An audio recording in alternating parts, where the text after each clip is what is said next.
Thank you for coming to our performance of Oscar Wilde's The Importance of Being Earnest. The play was performed for the first time in the year 1895 in London and was a great success. In the following performance, you are going to see the scenes we regarded to be essential.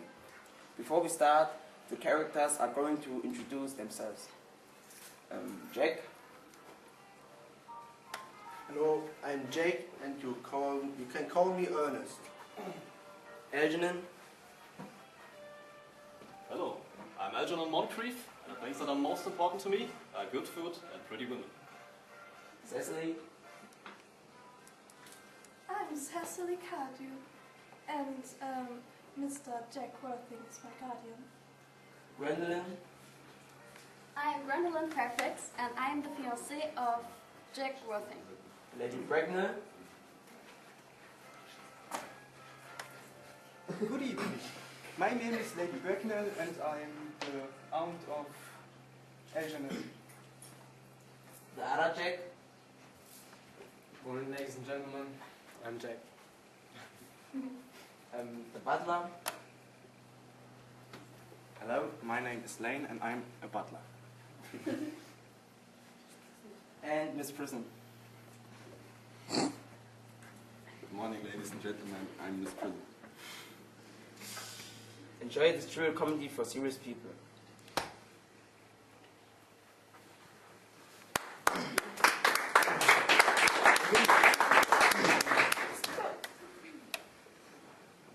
The first scene is located in Algernon's stylish London flat.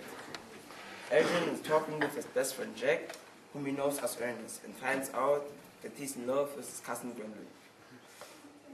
Jack does so, and when Lady Bracknell and Algernon re-enter the scene, they proudly announce their engagement.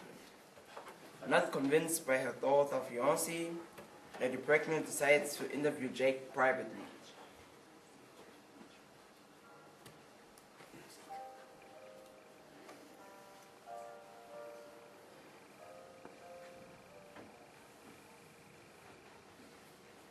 Did you hear what I was playing, Lane?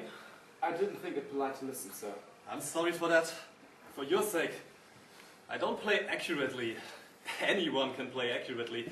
But I play with wonderful expression. As far as the piano is concerned, sentiment is my forte.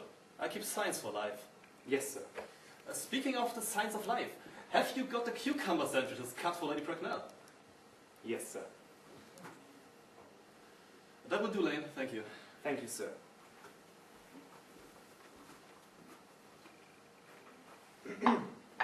Mr. Ernest Worthing. How are you, my dear Ernest? What brings you up to town? Oh, pleasure, pleasure. What else should bring someone anywhere? Eating as usual. I see, LG.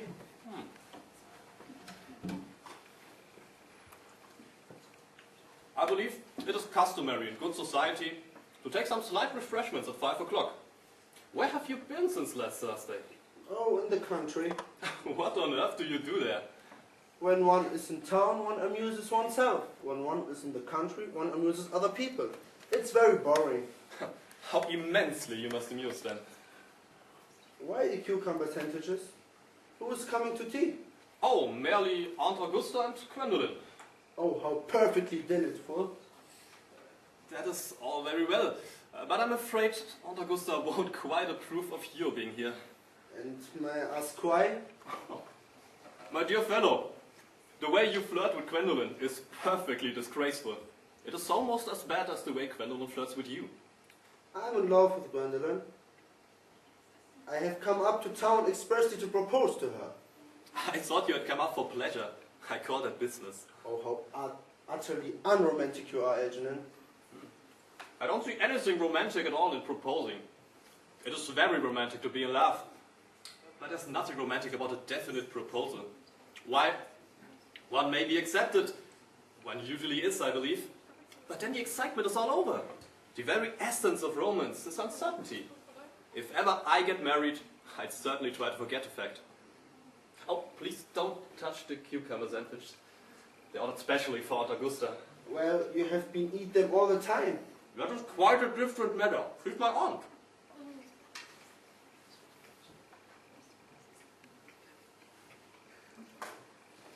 My dear friend, Cecily is my first cousin.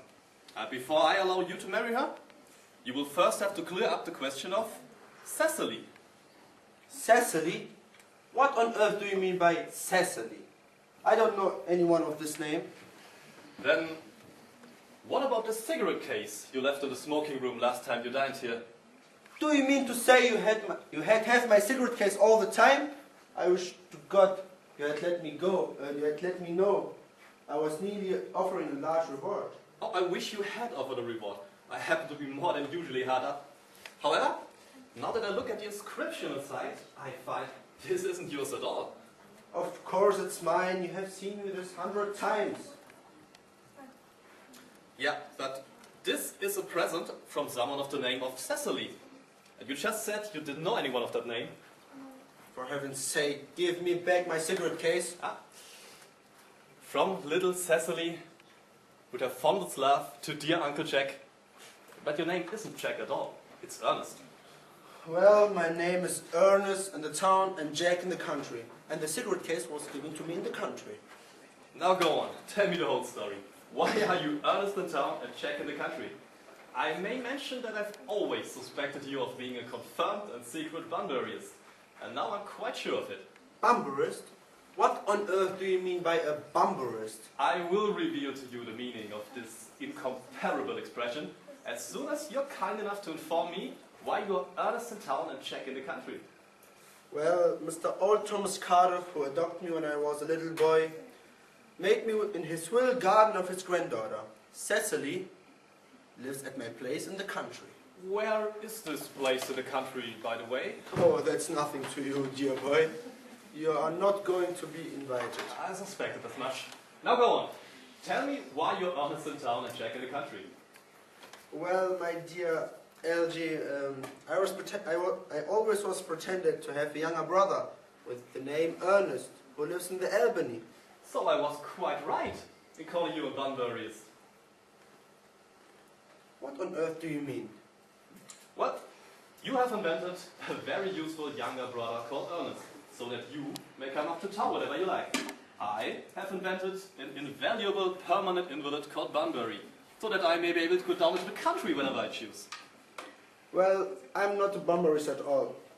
If Gwendolyn accepts me, I will kill my brother. Indeed, I will kill my brother in any case. Ah, that must be Aunt Augusta. I will get her out of the way for a minute, so that you have an opportunity for proposing to Gwendolyn.